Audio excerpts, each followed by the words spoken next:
Hey, everyone. You are listening and watching simultaneously Rashkin Report Perspectives and Silicon Curtain. Congratulations. My name is Yuri Rashkin and joined, of course, by Jonathan Fink. Jonathan, how are you?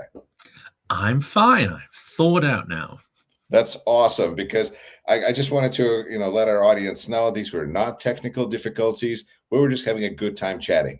And then thought, you know what? We should really start this. We So should bring people in on it we because, should really yeah, be playing it. So awesome. So about thawing, it's not about that, a Khrushchev thawing of after Stalin. It's like literal thawing after. Where did you go?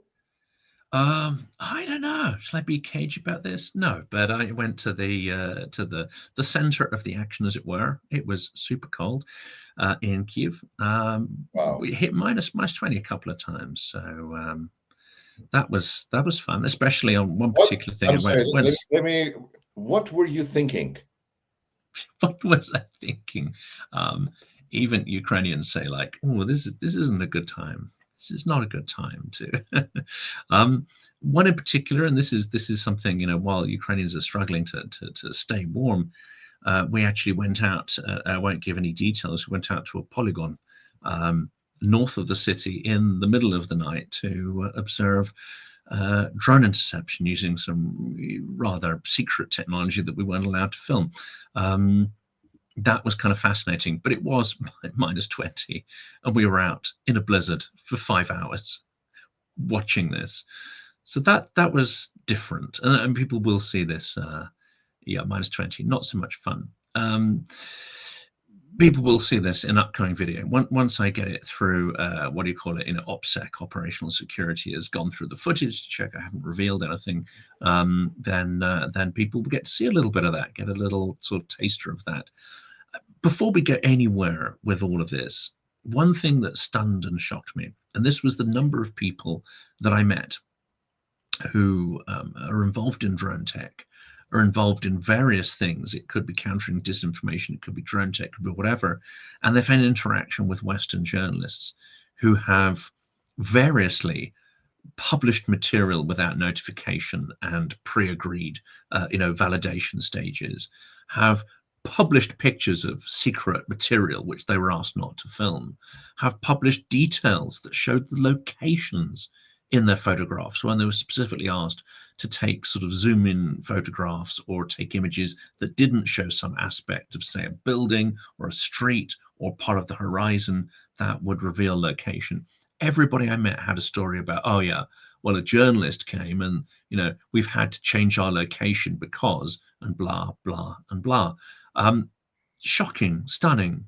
Whether this is just extraordinary sloppiness or whether some foreign correspondents bring an element of hubris with them, which means they don't take this stuff seriously, or whether it's just complete ignorance of how to cover, a wartime environment. That's one thing I brought away that stunned and shocked and saddened me, actually. If I can add my 2 cents to that, because I feel like I kind of stumbled onto something, and now I see this through kind of a new lens a lot, and that is like a kind of a sense that you gotta have personal responsibility. And if you don't have personal responsibility, if you can't say, you know what, I can do this, but it would be irresponsible to do that, and Yes. then you don't do it even though you can, it's a really kind of a not for everyone kind of a concept. Yeah. And I think that's where you can look at it in a variety of different settings, just lack of responsibility, but eventually it leads you to what's happening in Ukraine, because Russia didn't have to do this, but they No. thought they could, and so why not? And so this kind of lack of responsibility, lack of internal restraint, in Russia, sometimes it's referred to imperialist, imperial, but that's that mindset of like, if I can, then I want. That if you can't Well, if stop no me, one's I going to stop can't. me, that's Right. the root of it. Do I have a green light, Mr. Biden? Do I have a green light, or are you going to put up some resistance? What should we expect? Oh, Um, you should see the videos that Jake Sullivan is recording now. He is in I support of tried. Ukraine. You would be surprised. I I I tried and I couldn't watch it because the lack of self-awareness is so great and so jarring, I'm afraid. Well put. Yeah, hubris all round. Now, So, right. talking of So we have coverage, there. So you're yeah, going to go through everything being checked and double checked, and you're going to be responsible about this. And then you're going to have some incredible footage for us about something to do with drones in super cold freaking weather. correct. That's right. Yes. With an interesting surprise guest who I won't reveal, who just sort of turned up in the middle of a field in the middle of nowhere, and people are How going to be long? like, How "What?" many? How many? Wow. Zelensky. I'm just kidding. It Who else? wasn't, but that would be fun. But no, it wasn't. How long did you spend this time around in Ukraine itself? 6 nights, Wow. 7 days. So you're working on a bigger project now that you're kind of Like this a is bigger project, yeah. I mean, I can sort of give a little bit of a hint at that one, and it's what's happening in the drone war is historic. It is of huge significance, I think, to the history of warfare, and how the 21st century is going to play out. Um, some even the military say yes, it's a transitionary phase, and there's going to be more technological development. That's inevitable because the adaptation cycle, the iteration cycle, as they call it, is now at an extraordinary level. Drones that were built, say, 3 weeks ago, um, are maybe no longer effective on the front. They need to be fine-tuned. They need frequencies changed. They need different, bits of kit on there, software patches. They need to deal with different EW or fine-tuning. So the iteration cycle is incredible, and that just affects everything in the ecosystem. This is really not understood, I think, in most parts of the West. And the thing that we are trying to tackle is this. Again, it comes down to hubris and ignorance. There is a widely held belief, amongst many, even in sort of military and procurement circles, and especially those who, let's say in Whitehall and other places, the corridors of power, they say, well, of course, Ukrainians are very good at this drone stuff, but it's not going to be relevant to us. That's not how we're going to fight the next war, etc.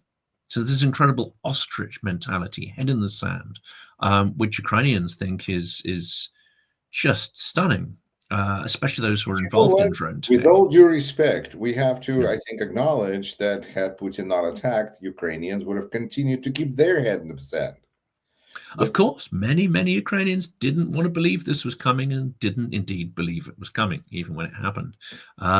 But this, once you're in it, it's a catalyst for extraordinary changes. We also have to acknowledge that the furious innovation in drones is essentially was absolutely necessary to make up for the lack of manpower in infantry. So again, it's this adaptation being forced upon you, but once it is, on the Ukrainian side at least, it matches with something in the culture, the problem solving culture, the rapid iteration, the intolerance to things not working, the very close connections between the military and between tech entrepreneurs. I mean, those who worked in Silicon Valley will know what it feels like to have, just 1 or 2 degrees of separation from between everybody, but apply that not just to sort of civilian tech, but to an entire ecosystem that encompasses the military tech and those who are on the innovation front. So it's a kind of unique environment. But if we're going to master this warfare, or even just stay apace with it, it's not just about sort of building some production lines. It's about sort of absorbing this entire kind of ecosystem. So there's this really jarring thing where you can see that happening in Ukraine. You can see the extraordinary culture that is necessary to deliver it, simply to maintain the status quo on the front line. If you fall behind in this race, technological race, you'll be rolled over, quite physically rolled over by the opposing side. That I don't think is at all understood. Many in the West just see, well, the front is static, etc. But you've got two sides which are sort of running on the spot, and people say, hang on a second, two sides. surely Russia's not good at this stuff. Surely Russia is all about meat waves. Well, yeah, a lot of its troops are. But again, you speak to Ukrainians in the sector, they have a healthy respect, actually, for certain portions of the Russian military that have massively grown its drone forces, that are training teenagers up, that are able to take technologies that work and scale. Now, they got And spies that are they stealing some are of this holding, stuff, but and yeah, Russians are holding all sorts of competitions and classes and yes, training they their are. future drone operators. Yeah. And their army of drone operators, now these are only a couple of elite units, which form a minority of their overall forces. But if you were to compare the sheer size of their elite drone units combined with a few special forces units, well, I'm sorry, but they're larger than the armies in many European countries, including the British Army. So we underestimate Russia's capability at our peril. We underestimate the scale of what Ukrainians are achieving and the scale of the front line, absolutely our peril. Because whereas Ukrainians are holding the line, they're doing it through extraordinary sacrifice, incredible innovation, this furious kind of running on the spot, massive, let's say, activation of civic society. Well, I'm sorry, I don't believe many European countries have even started to develop all these components that are required to resist such an adversary. But it seems to me that the right approach, considering those facts, would be for Europe just to invest in Ukraine. Not just invest in Ukraine. This is a someone who we don't always agree with here, but Joseph Lindley said, look, you know, stop listening to some of Trump's stuff, right? Don't just endlessly argue and point the finger and say Trump is this, Trump is that. He came up with a nice idea. He said, stop fearing Russia. Why doesn't Europe send its troops to train in Ukraine? Not just training Ukrainian troops in NATO standard stuff, not just supplying Ukraine, not just building, co-ventures. Europe en masse should send its troops to observe and train in Ukraine and stick two fingers up at Russia and say, yeah, screw you, we're going to do this. So it's interesting because it's not directly kinetically confronting Russia, but it is showing that Europe is not willing to be coerced, or really, as I currently think, be in this state of abject fear of Russia. It would also give a very strong signal to Trump's America that we are very, very serious about becoming a player in this modern world of world disorder. Well, it's a tall order to be a player in that world order, because Europe was not playing that game for a very long time, and now it has to catch up. But again, Yeah. I feel like it has the finances and resources and brains to move itself to where it needs to be, with the understanding that it doesn't have an army. I was thinking Yes. with this kind of a different topic, but we have this kind of a thing with Canada, and we think that they should be our 51st state. Not we, but our president does. So my apologies on behalf of all people. But do you? I was thinking, if United States, God forbid, attacks Canada, would Great Britain be like required, expected to like help out? It's the Dominion or whatever, and Technically, that we have multiple commitments, levels of commitment there, including a NATO commitment, including a constitutional, I guess, commitment, because people forget the king, I was about to say the queen, the king is technically the head of state in Canada. So you're attacking a Commonwealth country. You're attacking Britain if that were to happen. we would You know, we would probably be looking at it as some reunification with peoples of they're all really Americans. Quit saying you're Canadians. What is this? There's no such thing as a it's the Canadian. oppressed American-speaking peoples of Canada. Yeah. Oh my, yes, that I think that's where we're headed. I mean, if we don't stop, but that's the path that we're on. And And then, so what conclusion do you arrive, having come from afar and Well, return the other back? one is Greenland. I mean, Greenland is far more, let's say, certainly in the minds of Ukraine and Europeans, some kind of challenge in Greenland is certainly feels to be a much more realistic threat rather than a performative threat. Um, and even though the polls showed that actually a vast majority of Americans do not favor a physical takeover of Greenland, that doesn't mean that there can't be some confrontation. I mean, it's not really for this episode, but my fear is that the worst case scenario, if Trump is actually serious and not just trying to generate headlines to keep him, butt out of jail and to defer the Epstein files, if he is actually serious about a new American imperialism, then we could see, in the very worst case, a pincer movement, a kind of repetition of World War II, a sort of Ribbentrop Pact where we don't know what the real clauses are. But if America was to manufacture a crisis where Europe and the US were confronting each other in Greenland, and then Russia was attacked from the east, well, is that same US going to save Europe? Or is it going to deflect our forces, distract them, and pull them into a confrontation in the western part, the northern part of Europe, while Or while can we Russia attacks from the east? or can we pull a Crimea and grab Greenland? I don't think Russia would make a move on Europe unless it was absolutely sure that the US was not going to come and defend. So, to my mind, the Greenland scenario is the precursor to a Russian invasion of Europe, or possibly a hybridized invasion. It could be a full scale hybrid I attack. just think that I keep seeing how Trump plays by Putin's rules. And I think, what does Putin do? He sees when the country next door is going through a revolution and like your neighbor's house is on fire, you run in there, grab something valuable, and run out. Like, you won't be needing this anyway. Your house is on fire. Yes, And then, that's right. so if the world was on fire, that would be probably an opportunity that Trump would take to grab Greenland. I But think right now, I think both of them, yeah. it's Well, it's important to understand that what is keeping Greenland still with Denmark versus anything else, it's not the military might, because militarily we got this, and I think that's the thing that Trump had to get over, is that yeah. militarily this is not even a question, but it's it's not, it's but it's not about military. yeah, the ends he's trying to achieve could be better achieved by working with allies, but that doesn't generate any headlines for him. That's not red meat for his base. That's not going to keep Epstein out of the headlines.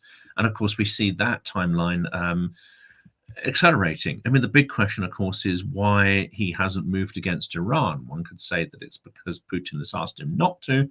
That's very likely. One could also say that he's just holding those forces, that sword hovering over Iran, not to the benefit of the protesters, but just so that he can move when he needs to, when the domestic political cycle means that he needs a massive distraction. And overriding all of this is Taiwan, which I thought may actually be on the cards for this year, but there's been a weird little kind of coup type thing rumored in Beijing with senior military people removed. I wonder whether they were pushing back against an immediate invasion, favoring one maybe later, and that's why Xi removed them. It's a theory. I want to play that out with some China experts. But I think both Putin and Trump would wait for Taiwan to kick off. Taiwan distracts the US in the Pacific.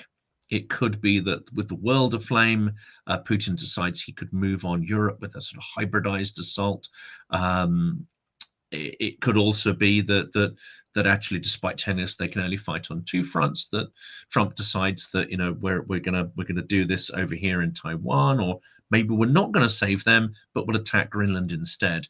And then, with all of this kicking off, Putin decides that he's going to do a mixture of hybrid and kinetic.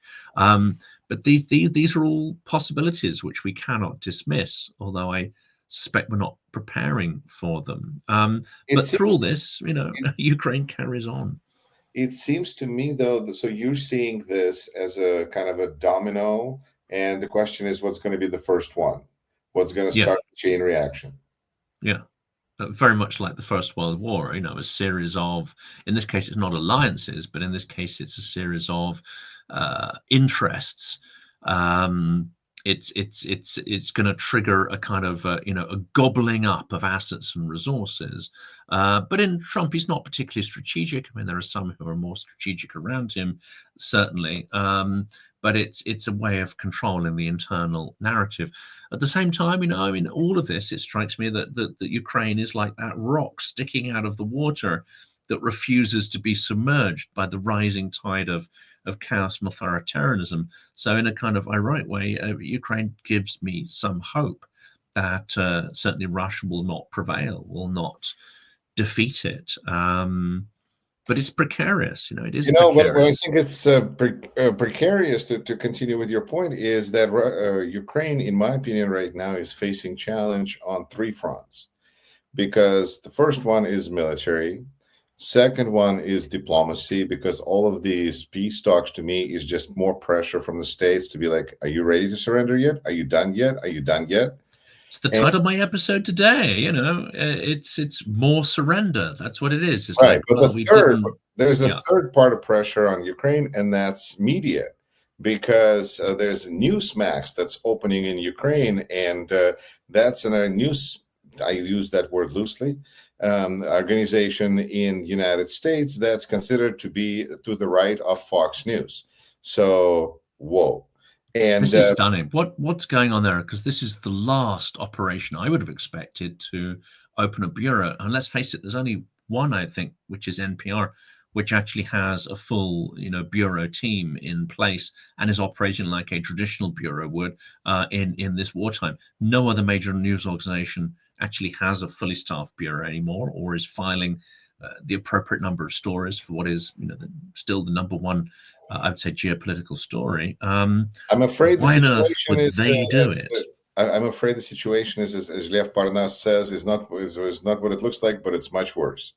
Because because it appears that Newsmax is planning on broadcasting in Ukraine, in Ukrainian, Russian, and then also in English. And I'm sure they'll be filing stories for back home, because that would be ridiculous not to.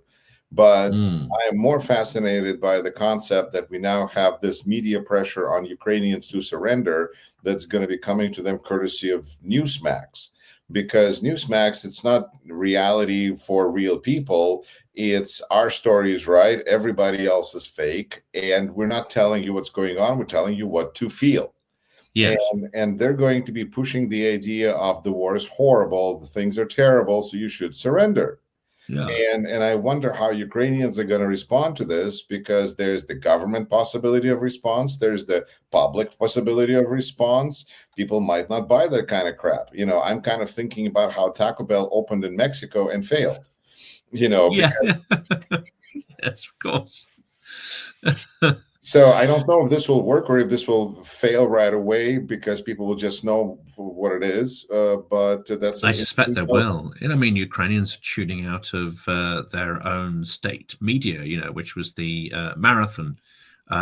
Not because it's sort of, necessarily, spinning stuff that's untrue, although its digital arm is pandering to the algorithm, from what I can tell, which is not great. It's losing authority, it's losing respect, but more than that, it's bland. It's bland and dull, and it's losing audienceship. So that either tells you there's a vacuum which AON could fill, or it tells you that Ukrainians are not willing to listen to be, propagandized to, and that if anything smacks of inauthenticity, they'll tune out. I mean, that either of these could be true. But also, will this is a kind of a media question, because if people are not interested in surrendering, can media campaign demoralize them enough where they would consider that this is maybe a possibility, if reality in front of their eyes, if their own personal experience with Russia and the war tells them not to. But it's important, again, kind of thinking back to my conversations with Lev Parnas, who I might be giving testimony in Congress this week as well. He was recalling that when he was involved with launching both Charlie Kirk and Benny Johnson's, like he was around, and he mentioned the number, something like 40 million spent on launching Benny Johnson and 100 million spent on launching Charlie Kirk. They have money. So if they need to spend money on Newsmax to get the propaganda, the word out, I think that's definitely not a problem. And I'm hearing of some Ukrainian journalists who are being involved, who are being hired to run this project, to be involved with it. And I'm curious how this is going to affect their reputation, because I've dealt with some Ukrainian journalists who had to overcome the fact that at some point they worked for Medvedchuk or something associated with Medvedchuk, who is Putin's was like father-in-law or something like that. And so he owned some media. He was planning to be a ruler of Ukraine, didn't pan out. But there were people who were like, that's a good salary, I'm going to go work for them. And do you know what? Ukrainians are so much more tuned in to who is who and who they've worked for. They never forget and they never forgive. And if people go over, because Russians don't care at all. But you're right, Ukrainians do have a much more reputation of professional institute of professional reputation. They're constantly examining each other and everything that everyone's doing and who they're associated with and where they get the money from. And if they have associated, I mean, a good case here is Alexei Koncharenko, the MP in Odessa. He has a very prominent voice in the parliament. He speaks fantastic English. He's a great communicator.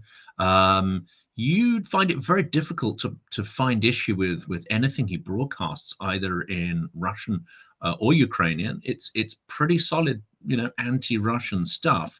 And he does a pretty good job of reporting on what's happening. Plus, his role at the OSCE means he has a huge profile in the European Union. There's not a single Ukrainian who'll go like, yeah, I'll vote for him. not a single one, I bet. Not a single one. They're like, it's so strange. I agree. They're like, well, his father was in the Party of Regions. He was in the Party of Regions, and okay, 8 years ago he flipped, but he once a Yanukovych guy, always a Yanukovych guy. He said his fingers in the trough. That you never recover that trust in Ukraine. You never recover it. That's really interesting because we have such different, every country is different. It's the same way that the Epstein scandal is testing every country and every personality for its lack of ethics and morals and standards. This is also something similar where in the United States, I wonder if somebody who worked for Fox and would they, of course, so we see a few situations, but the betrayal, I think, is not forgotten. And it's not that you we're going to come to a minute with Vitaly Portnikov. Everybody knows that he did time in Moscow. I'm not in prison, that he actually worked extensively in Moscow and worked for media organizations there. Everyone knows that, which means people are a little bit on their guard. They are a little bit on their guard. They know he broadcasts in Ukrainian and Russian. They know that. It puts them a little bit on their guard. So they're examining his statements. But actually, the universal respect that Vitaly is held in by almost everyone I spoke to. I mean, no one really had a bad word to say. The worst thing to say is, I don't regularly listen in. But most actually said that they do, and that they find his views challenging and interesting and provoking. So it's not a blanket like, you speak Russian or you've been in Russia and you're dead to me. It's much more nuanced than that. It's, have you collaborated with people who are Moscow agents? But I'm saying, if you have, or if you've collaborated with someone who's pushing Russian narratives, that's the judgment there. So I think it is quite a nuanced point of view, but it's very widespread, almost, unlike well, I don't know, I got to make exact comparisons. I'm just saying it's a very politically literate society. They're looking at people such as you, such as me, and I think on some level examine us to see if we're like fellow travelers. Yes. Or if we're there for the cause. 100%. That you can see the calculation going on in people's eyes. There was this. I was in a shuttle bus. I remember going, and there were some young guys in there who were. There was a girl and a guy who were young teenagers, probably the kids of some minigarch or something, and they were really objectionable and annoying. And the driver, who's from Donetsk or somewhere, was just half an hour into this journey, he's shouting at them, telling them, like, put your effing seatbelts on and stop getting crisps on my seat. He just, he wasn't going to put up with that, whether they were rich kids or whatever. But anyway, I had a nice chat with him, and he gets on the phone. He's talking to somebody else. He's talking to his friend, and he's like, and they obviously have these conversations. Who have you got in the cab today? Right? Just give me a breakdown of their personalities and whatever, and tell me their stories. He says, oh yeah, we've got we've got these annoying teenagers, right? And so I shouted at them, and they said, and we've got a foreigner. And then the other person on the line talked. So he goes, no. He said, no. He said, so you can just imagine what the other guy is saying. Oh, a foreigner, right? Is he? Is he for himself? Does he know what's going on? And he said, нет, он с nami. And I thought, oh, and He's for those with who don't us. get that, he's with us. Right. Yeah, that was good. The war does that. Yeah. There's a lot of grifters. There's a lot of grifters, it has to be said. And some of them are doing excellent work. But people are very fine-tuned to when someone's priority is, I would say, something more noble, or whether their main priority is to themselves, and this is just a conduit to achieve it. A crisis adds certain degree of you can't afford to mess up. Like things become more, you can't afford to get fooled by propaganda to the same extent. I feel like, Yes, there's just stakes are higher. Absolutely. I remember. I remember mean there aren't variations. I'm thinking of a friend of mine, acquaintance, a Trump supporter who Trump 100%, but you know what? He went and got vaccinated because he's not an idiot. And it's this kind of like, I'll believe it to a point, but there is a point. Yeah, I mean, you want to go and gargle bleach, or something like that. Right. Everyone has their limit, I guess in Trump. Well, not everyone has their limit, but hopefully most people do. Doesn't mean everyone has the same point of view. You've got incredible diversity of points of view. There's no question about that. And you'll have people who disagree vehemently on almost everything. But the one that we don't want to excuse me. Press like and subscribe. The one we don't want to creep in is this nihilism, the cynicism about democracy being real. And that's a key Russian narrative everywhere. It is a key Russian narrative because cynicism is one way to deal with the fact that you have no agency and you have no way to deal with the problems that are being thrown at you, and you have no control, and so you just become cynical. And when you are cynical about yourself, then you become cynical about everybody else, and you become cynical about the world, and that justifies your cynical actions. That doesn't mean you're going to win. It just creates a point of view. Yeah. And it means you don't take any action to improve things. It means you're not looking forward with hope. I think that's still the defining feature, I think, of Ukrainians, is the idea that there's hope, and hope is the only thing sometimes that can get you through, the dark nights and the cold days and whatever. But I think it's connected with the fact that they just don't want to be part of Russia. That's just not a functioning model for them, and it's bad hope, good opportunity, whatever you want to call that. But European future, they just don't want to be part of Russia, especially that now it's pretty clear that this means there's going to be some form of genocide.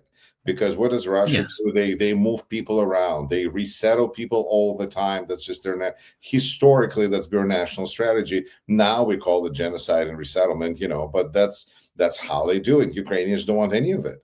And so I think that it's almost like they're not supporting democracy for democracy's sake. I think they're doing it because that's their survival mode. But it turns out that democracy is a way to resist.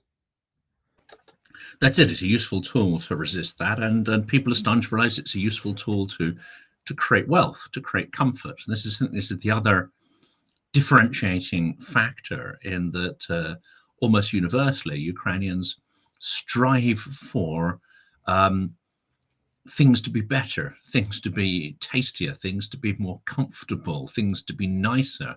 And of course, there's a lot of stuff that needs to improve. There's a lot of legacies from the Soviet Union, from the devastation of the 20th century. Not everything is beautiful and comfortable and nice, but you can see wherever they have agency and power, people try to improve the little spaces that they control. I heard one stunning story. It'll come up somewhere at some point, but it was someone talking about a lady in Kherson, an elderly lady living in one of the areas affected by drones. And apparently this lady went out every day to plant a tree under drone fire. Every day went out to plant a tree or a little sapling. And when asked why on earth she'd be doing that rather than just trying to stay in her flat, and anyone who's heard the stories of Kherson know that this is a lethal activity. People are killed every day by the drones firing, as Russian pilots have tested. And she just said, well, it gives me hope that one day in 30 years there's going to be a beautiful forest in that place, and I won't be around, but somebody can enjoy that. That's a beautiful vision. Mm. Talk about hope and talk about thinking beyond yourself. I think that's it makes me think of that. And also makes me think of the Ukrainians and their connection with the earth and agriculture in general. The image of the old lady throwing giving sunflower seeds to the soldiers. So when you're dead, something good will grow out of you. That that's kind a classic line, right?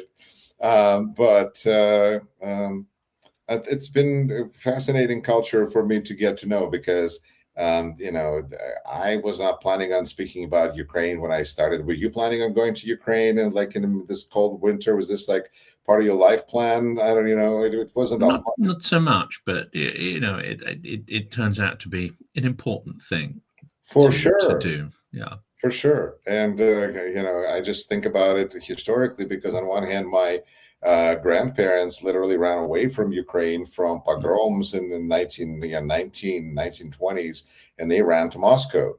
And now I'm here, from the United States, speaking about, giving some moral support to Ukrainians and giving some informational support, and just life as a world is on fire, and it's a weird place. Like for instance, this past weekend I flew out to San Francisco from my frozen Wisconsin to hang out for a few hours with my co-host. Like, you're my co-host. I host. Well, and eventually we'll go and share a pint somewhere. But right, exactly. I think it's important. I think it's a great opportunity to get to know people, to make new friends, frankly. And for the past few years, I've been fortunate to host or co-host a stream like this every couple of weeks with Vitaly Portnikov, who is considered probably one of leading, if not the leading, Ukrainian intellectual in a public sphere. And it's very foremost journalistic talent. I think it's almost universally recognized now as one of Ukraine's foremost journalists. Absolutely. The journalist, and it's I think that's probably a very accurate description, because I talked to him, and I asked, we had a chance to hang out for a few hours, and I said, what about other things? You could do other things. He's like, yeah, I could. I'm pretty good at. I said, all right, I'm going to be ignorant. Have you written books? He's like, oh yeah, I've written these like bestsellers, and because I have this, I have a vision of a novelist, but that's not what interesting to me. I was like, what about teaching? He's like, yeah, but I'm more of a preacher than a teacher. Yeah. And it was, the guy just has a very unique position in a society, and to the point that if he would become a Secretary of State, it would be almost like a step down for him, because it would be like working for somebody, working part of an organization. Now he can be this journalist who gathers former secretaries of state around the table, and he asks them questions instead of being one of them. So it's and they're temporary, whereas he's been around for quite a while. So again, he's in a stronger position. Yeah, and I saw him once when I went to Ukraine a couple of years ago, and I knew that he was going to be kind of flying through United States, spending a few days here, and I was like, well, great, can I go hang out? And so what he did is he had a few meetings while he was out traveling, and he met with some members of Ukrainian diaspora. He had some academic meetings, and he had one that was for English speakers primarily, that was organized like in the city of San Francisco. And really interesting conversation, really interesting to hear questions. For me in particular, because I do so much of my work this way, and so I don't see an audience, I don't see real life people, how they respond to things, what do they care about. But it was very interesting to see Vitaly. So if you don't mind, I will explain. We have about 3.5 minute video from that gathering. So we had an interpreter, and I will say that Vitaly chose at that meeting to speak exclusively Ukrainian. And he told me that that was his plan. He was going to do that because I offered my service as an interpreter if he was planning on speaking Russian. But I'm not a Ukrainian interpreter. And he said, no, I will definitely be speaking Ukrainian. Okay, so this is Ukrainian and English. Цивілізація. The U.S. Let's see. Нова цивілізація. The U.S. is a new civilization. Запрограмована на успіх тут. Is sort of based on the idea of having success here. Не дуже розуміє світ, який її оточує Америка. Doesn't really understand the world beyond that's not right around the U.S. А намагається його проаналізувати в зрозумілих цій цивілізації категоріях. And tries to understand it in those civilizational categories that it understands. А вони часто не працюють. But those categories often don't work. Коли в Сполучених Штатах бачать, що рішення неправильне, вони намагаються виправити це силою і грошима. When the U.S. sees that some decision was not correct, they try to fix it with might and with money. Але коли мова йде про конфлікти в Європі чи в Азії, про національні почуття, про імперські амбіції, це не працює. But when we're talking about Europe and Asia, when we're talking about imperial ambitions, this doesn't work. Ви не можете купити Путіна, навіть якщо ви Трамп. You can't buy Putin even if you're Trump. Тому що Путін хоче імперію. Because Putin wants an empire. Ви не можете купити українців, навіть якщо ви Трамп, тому що українці хочуть зберегти свою державу. You can't buy Ukrainians even if you're Trump because Ukrainians want to maintain their country. Ну, простою мовою людина, яка політала на острів Епштейна. Там не літав. To put it simply, think about a person who went to Epstein's Island. Trump went there. Ви не можете купити кожну жінку і кожного чоловіка, яких ви бачите перед собою. You can't buy every woman and every man that you see before you. Якихось можете, якихось не можете. Some you can buy, some you cannot buy. Ви маєте в це повірити. You have to believe this. Ну і тоді потрібно шукати якісь нові технології. Well, Розуміння ситуації. and then you have to look for some kind of new technologies to understand the situation. І це стосується стосунків Америки з, скажімо так, старим світом. And this has to do with the relations of the U.S. with the so-called old world. Якщо ви вирішили жити в Сполучених Штатах, чи ваші батьки, If you or your parents decided to live in the U.S., ви відмовляєтеся від того, я би сказав, навантаження, яке було в Європі чи в Азії. you're sort of rejecting that kind of pressure that existed for you in Europe or Asia. Це нормально. And that's normal. The Але це baggage. не означає, що це навантаження там зникає від того, що ви тут від нього відмовились. But that doesn't mean that that baggage ceases to exist over there just because you moved away from it to live in the U.S. Якщо ви полетите на Луну на місяць з Ілоном Маском, If you went with Elon Musk to the moon, там не буде гравітації. there won't be gravity there. Ну, ви будете там з ним літати. Well, you'll be flying with him. Головне, не говоріть з ним. Не говоріть з ним, not speak. But it's important not to speak with him. Просто літайте з ним. Just fly with him. Але гравітація все одно буде на землі. But there will still be gravity on Earth. І ви там на місяці намагаєтеся вирішити проблеми землі, думаючи, що там всі літають. Вони не літають. And you'll try on the moon to solve the problems on Well, Earth, they thinking that hold it. everyone is flying, but they're not flying there. They're walking still on Earth. Навіть якщо ви їм дасте багато грошей, вони не полетять. Even if you give them lots of money, they won't start flying. Ну це ж просто. Чому американські журналісти про це не говорять? This is simple. Why are American journalists not talking about it and talking about Ukraine? Ну вони літають. Because they're flying.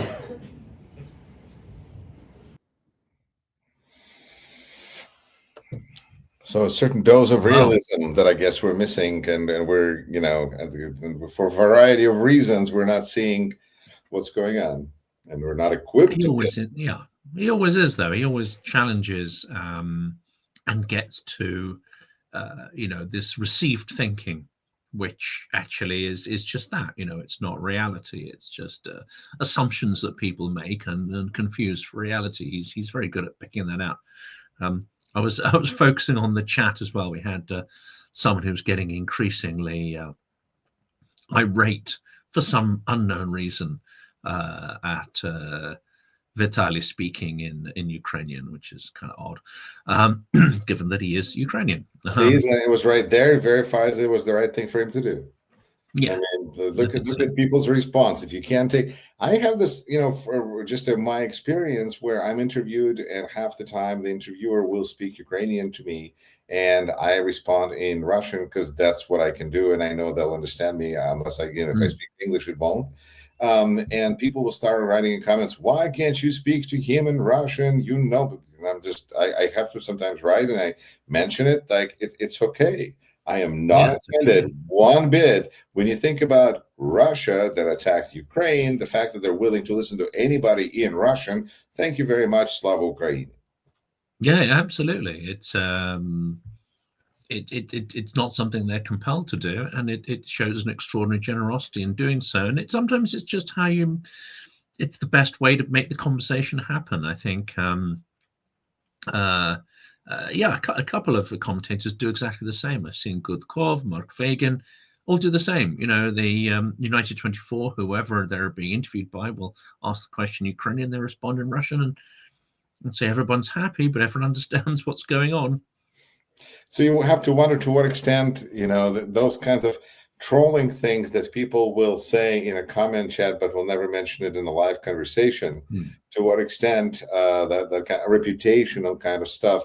And it's interesting because part of their Institute of Reputation and how it's viewed in Russia has been a big problem that they don't have elections, because we have politicians who have, I mean, things have been said about them, but once they win elections, it buys them certain kind of immunity from some of the old things, because they've been elected. And so old accusations, not crimes, but accusations of misspoke or insulted somebody, would go, well, you know what, this person is elected, this person is not elected, we can tell who's the winner, who people support, and go from there. And when you don't have a country with that kind of a feedback loop at all, then those kinds of accusations, they never go away.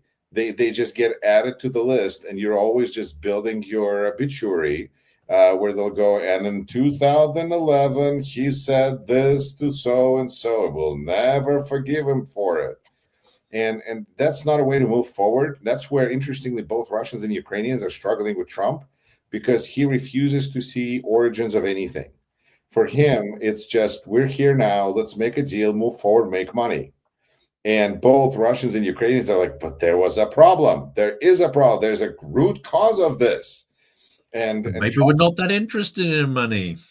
Maybe that's not the motivating force, either on either side, actually. But if I can buy everybody on Epstein's Island, what do you mean I can't buy everybody in Ukraine? This is it. This is it. Oh, goodness. And it feeds into this idea of negotiations, you know, whether the entire process is fake, whether there are people on the US side who think this is genuine. I don't know. I can't tell, and it's difficult for me to judge whether there's anything genuine at all. I certainly know on the Russian side, there seems not to be any desire for peace or any need for peace at this point. And indeed, the risk to Putin's regime is considerably higher if there were to be peace than if he just carries on doing what he's doing. Agreed. But the mainstream media seem to be sucked into, or the legacy media seem to be sucked into, this whole performative negotiation process. They're like, well, you know, maybe nothing will come of it, but let's follow it as if it's real. And I think that's part of the whole performative part. Then as it drags, it's one way to keep Ukraine in the news headlines, And on that level, I accept it. The same way that I have no problem with Ukrainians engaged in this total fake peace process as a way of dealing with the fact that there's a crazy ass United States president that they have to deal with. I'm like, well, sorry, that's the dance you have to dance. I get it. I don't think it benefits Ukraine, though, on any level, because while people are They buying can't into the see. idea of a fake process, they're not arming Ukraine. They're not accepting the reality Yes. that there is no peace. And So that's actually, why this is a good thing for Putin. I understand, yeah, but it's Ukraine a good can't thing for afford to. Putin because it works. Yeah, exactly. What can Ukraine do? It can't say, you know what, Donald, F you. We're just going to do things our own way. You are weirdo. Goodbye. And you smell. You know, and you know, they can't do that. So they have to be like, all right, peace process. Yay. Yay. Just please don't sell weapons directly to Russia or start buying their oil. Because I think that's the real risk here is like if you say to the orange demigod what you really think of him, then he does have some leverage in this, which is fully to flip and side with the aggressor. Do you think he's getting closer to that? Or I mean, how does it look like from Europe?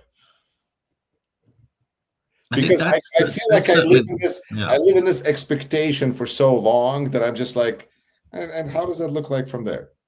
I'm not sure I represent, mainstream Europe either. I'm on the sort of super cynical, Ukrainian wavelength here. I just know that Putin's only trick is a one-trick pony, and that is escalation. There's obviously other layers to that, but escalation is the only strategic tool in his armory because he's not a smart guy and he's not a strategic guy, but it also fits in traditional Russian statecraft. You keep escalating, you keep probing, and as long as you can feel mush, you keep pushing on through, and that's what he does. The trouble is what he's getting here from the US is mush. What he's getting from Europe is sort of semi-mush. And that means he's going to keep on probing and pushing.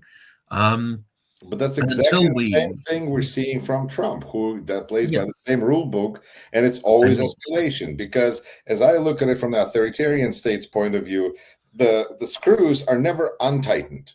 They're just tightened. They don't work the other way because then they blow off if you start to untighten them. Because then you have perestroika, Gorbachev, and like where's that country? So I think that they know, and Trump knows, you just attack. You only go forward, and that's what Putin is doing. Same rule book, different opportunities.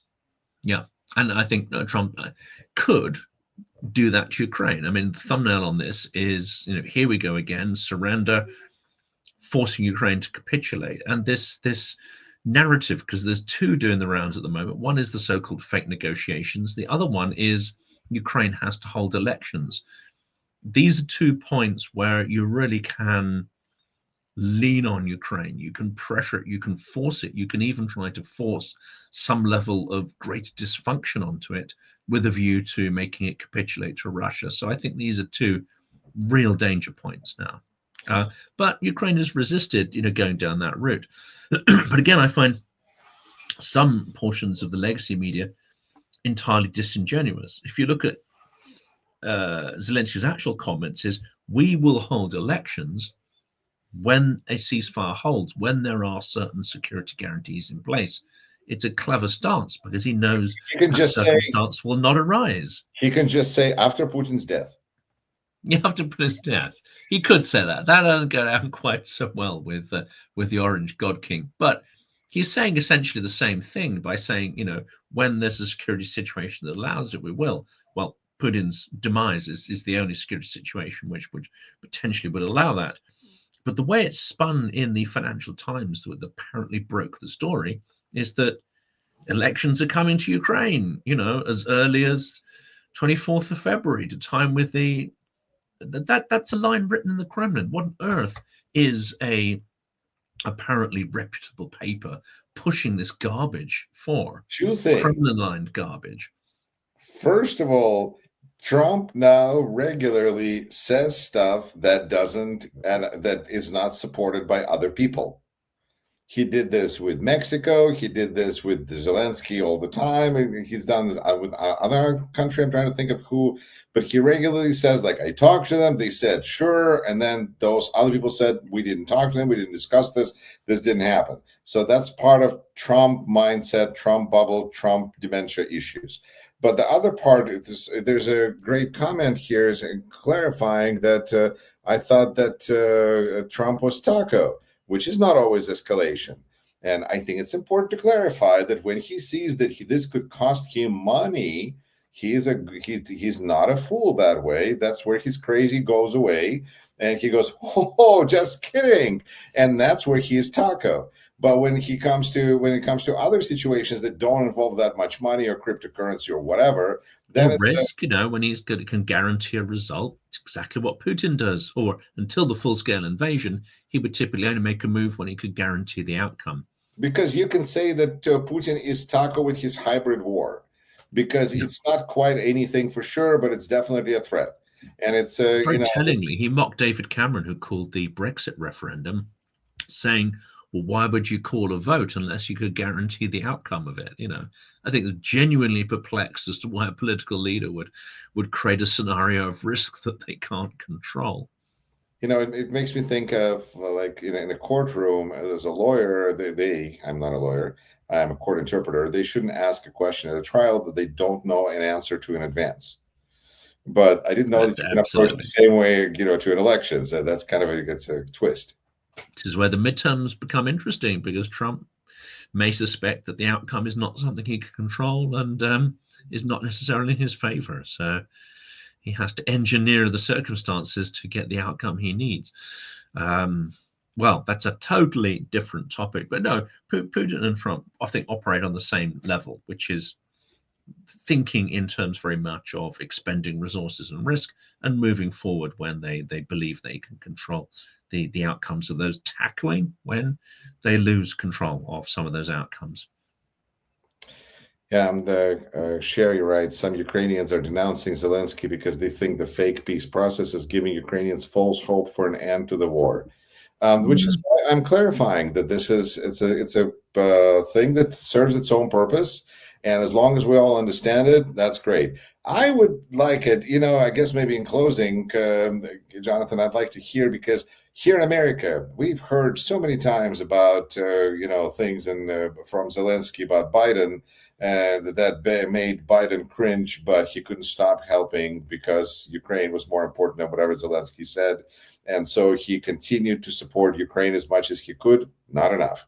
And now we see Europe that is like in the same boat, it seems like, where they feel like things that Zelensky is saying are not making them happy, but they have to continue helping because Ukraine is more important than what Zelensky said. Was what he's saying actually helping? Is it actually, like, I don't know, shaming people? Is this a good, how does this play in Europe? See, I don't think anyone in Ukraine believes there's a peace process, because they see the evidence of that every night with shaheeds flying over their buildings. So I think they look at this and, they're probably thinking, well, Zelensky has to do what he has to do, and no one thinks that any good will come of it. But I think many are like, well, this is what he has to do to keep the Orange God from getting angry. Europe equally could get angry, but they're not willing to stand up to him, so they're in no position to judge Zelensky at all.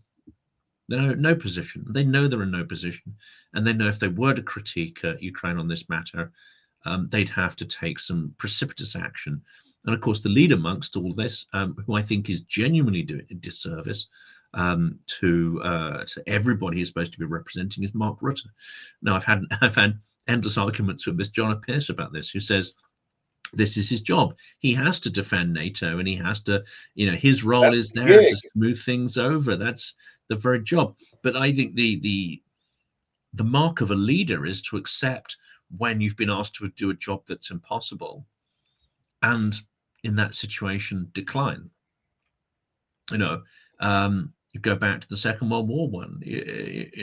If Chamberlain was being strategic in trying to buy time, you could say, okay, maybe that would be valid to appease Hitler until you're ready to make war. And there's some evidence that he was mobilizing behind the scenes, but there's also evidence that he genuinely believed he'd achieved some kind of peace. I don't think Zelensky believes any of that. I think he has a fairly clear-eyed view of what Putin is. I don't think that Rutte has a clear-eyed view of the threat from Russia or the threat from Trump, unfortunately. And in that position, a leader would say, look, I'm in an impossible position. What I'm doing now is preventing Europe from rearming, preventing us from supporting Ukraine as it should, preventing us from speaking a little bit of truth to power when it comes to Washington, and that actually I'm doing more harm than good. But it seems that Rutte does not have any such capability. He's cut him through, and it's manager all the way, and there's no leadership there. No, and some leadership is needed. It's I guess we're watching to see what's going to happen with our presidential elections, which we'll discuss in the future. But leaders are all over. I think Vitaly Portnikov is an interesting kind of a leader who is not necessarily interested in leading anybody, but he is just conveying his message and trying to, I think, guide the conversation. But that's another way of kind of moral, intellectual leadership that I think is also just as needed as politics. It takes courage, takes a lot of thought and courage and effort as well. So absolutely. Well, on that note, I think we've covered all the immediate bases that we needed to cover. And for anyone who is questioning Vitaly Portnikov leaving Ukraine for even a handful of days or whatever it is he's gone, geez, people, I mean, to me, something I have a hard time understanding, because it seems like the best thing for Ukraine is to have people who can help gather more support and tell Ukraine's story to the world. That's the biggest plus right now for Ukraine. This is what Timothy Snyder was talking about how big of a problem it was that we had that we have this conflict where we are so heavily engaged during Biden administration, yet we had practically no contacts, very limited contacts with Ukraine. We need in the United States that communication from Ukraine, because for those that don't know, we're really far away. And so for me, it was easier to fly from Wisconsin to San Francisco than to fly to Kiev. Kudos to you, Jonathan, for doing it. But I think that Ukraine just gains tremendously from having its, celebrities and leaders, intellectual and otherwise, journalists, whatever, being out there speaking about what's going on in Ukraine and reminding everyone, because it's so much more than Zelensky. It's Ukraine. And not all the stories ought to be about the suffering and the temperatures, and there is some of that stuff, of course there is, but there are many stories of extraordinary, and I don't want to use the resilience because it sounds like an imposition now, but there are many stories of incredible resistance and innovation. Those aren't being told, and I think those would resonate more, because Russia's number one narrative is that it is inevitable. Its victory is inevitable. It's a bit like the Thanos of nations. It believes that its cruel mission will always triumph in the end. But this is not the case. And there are many narratives coming out of Ukraine that suggest that Russia is not just not inevitable, but actually its defeat is the inevitability here. So yeah, there's an opportunity to flip that story. Unfortunately, many of the media do not seem to like changing the tune or dramatically changing the framework of the story. But this is something I encourage all journalists to look for, the different angle, which is Russia will lose, Russia can lose, Russia has lost in the past. I think I've got that completely the wrong way around. But I was trying to paraphrase the old, Lenin kind of line there. Russia lost. They are losing. They'll keep on losing. Those are some things that will never change. Losers. But I thank all of our wonderful listeners and viewers who are subscribed to Silicon Curtain, who subscribe to a Rashkin Report, especially those special few people that subscribe to a Rashkin Report on Substack. That is the very special people. It's actually free. So just subscribe for free. But thank you, everyone. Thank you, Jonathan. And till we see you again, take care. Thank you, Yuri.